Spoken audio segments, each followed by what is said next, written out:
Mainit na usap-usapan ngayon sa showbiz world ang biglaang pananahimik ni Julia Barreto matapos kumalat ang balitang hiwalay na sila ng longtime boyfriend na si Gerald Anderson. Matatanda ang 5 taon na rin silang magkarelasyon bago sumabog ang issue na umano'y hiwalayan. Dahilan para mas marami ang nagulat at nagtanong kung ano ang tunay na nangyari. Ayon sa ilang source na nakausap ni OG Diaz, mismong si Julia raw ang nagsabing ayaw na niyang makita si Gerald. Pero ano nga ba ang dahilan ng umunoy paglalabuan? Patuloy na palaisipan ng tunay na ugat ng issue. Lalo't may ibang pangalan ang nadadawit sa kontrobersya at tila patuloy na nagiging sentro ng intriga. Habang lumalakas ang bulong-bulungan tungkol sa paghihiwalay, may isang pangalan na paulit-ulit na inuugnay sa aktor. Matatanda ang hindi ito ang unang pagkakataon na sangkot si Gerald sa kontrobersya tungkol sa third party.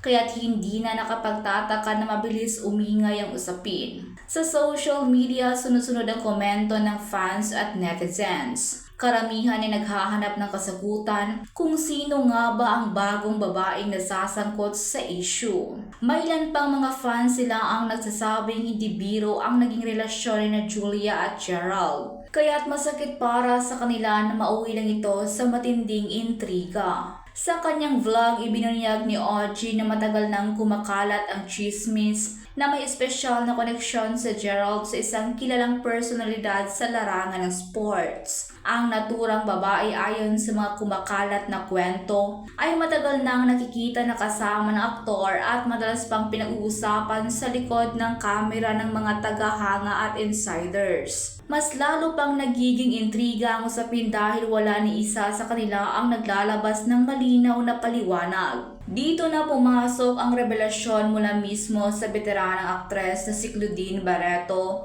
tiyahin ni Julia Barreto. Sa panayam ni OG, inamin ni Claudine na hindi na siya nanunood ng Premier Volleyball League kahit fan siya ng volleyball.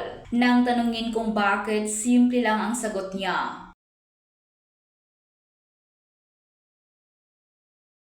At nang muling usisain kung anong narinig niyang kwento tungkol kina Gerald at naturang atleta, mabilis ang naging tugon ni Claudine. Secret. Hindi man diretsahan sapat na iyon para muling buksan ang pintuan ng mga haka-haka ng mga netizens. Sa bandang huli, lumabas din ang pangalan ng sinasabing manong third party. Walang iba kundi si Vanny Gandler, star player ng Signal HD Spikers. Kahit ilang ulit nang iginiit na magkaibigan lamang sila ni Gerald, hindi maitatanggi na agaw atensyon ngayon ang kanyang pangalan sa gitna ng espekulasyon sa hiwalayan ni Gerald at Julia. Habang wala pang malinaw na kumpirmasyon mula sa lahat ng sangkot, nananatiling palaisipan kung hiwalay na nga ba ang dalawa at kung si Vanny nga ba ang totoong dahilan ng kanilang paghihiwalay.